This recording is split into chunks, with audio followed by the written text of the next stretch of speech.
प्रदेश में नगर निकाय चुनाव का समय नजदीक आ गया है। मतदाता पुनरीक्षण का कार्य अंतिम चरण में चल रहा है। राज्य चुनाव आयोग ने मतदाता पुनरीक्षण को लेकर एक अधिसूचना जारी की है, जिसमें बताया गया कि मतदाता सूची पुनरीक्षण 31 अक्टूबर से शुरू किया जाएगा। उसके बाद वोटर लिस्ट अंतिम प्रकाशन यानी 18 नवंबर को होगा। संभावना ये जताई जा रही है कि मतदाता सूची पुनरीक्षण के बाद निकाय चुनाव की तारीख का ऐलान भी हो सकता है। माना यह जा रहा है कि आयोग नवंबर के दूसरे सप्ताह तक चुनाव के संबंध में अधिसूचना जारी कर सकता है। दरअसल उत्तर प्रदेश में नवंबर-दिसंबर में नगर निकाय चुनाव कराने की तैयारी की जा रही है। राज्य निर्वाचन आयुक्त मनोज कुमार ने बताया कि 31 अक्टूबर को मतदाता सूची का ड्राफ्ट प्रकाशित किया जाएगा। 8 से 12 नवंबर तक उन पर दावे और आपत्तियों का निस्तारण किया जाएगा।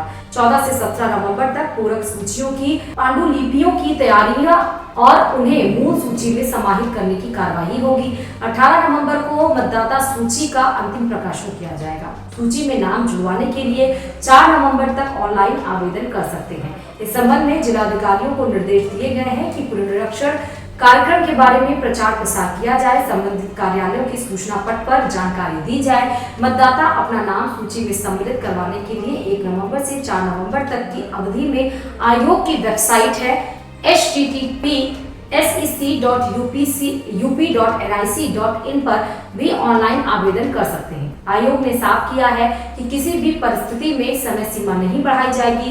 पुनरीक्षण कार्य के दौरान पड़ने वाले अवकाश के दिनों में भी कार्यालय खुले रहेंगे और काम होंगे। निर्धारित कार्यक्रम के अनुसार पूरी कार्रवाई की जाएगी।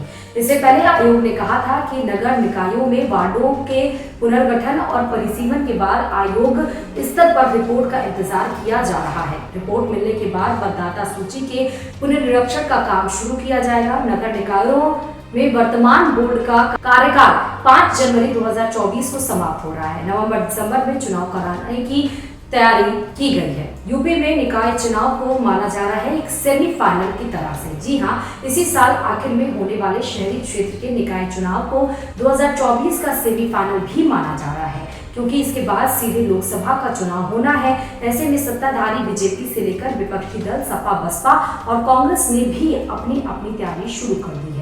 शहरी क्षेत्र के नगर निगम, नगर पालिका परिषद, नगर पंचायत के चेयरमैन और वार्ड पार्षद का चुनाव होना है। ऐसे में निकाय चुनाव के लिए 15 नवंबर के बाद किसी भी दिन अधिसूचना जारी हो सकती है, लेकिन इसके लिए सरकार की मंजूरी जरूरी है। सरकार को तय करना है कि नोटिफिकेशन कब जारी किया जाएगा। नगर निकाय सीटों के विस्तार के बाद नगर निगम, नगर पालिका, नगर पंचायत के चेयरमैन और वार्डों के आरक्षण का कार्य किया जाना है। आरक्षण का प्रावधान राज्य सरकार करती है, जिसमें ओबीसी, एससी, एसटी और सामान्य सीटों का आरक्षण होना है।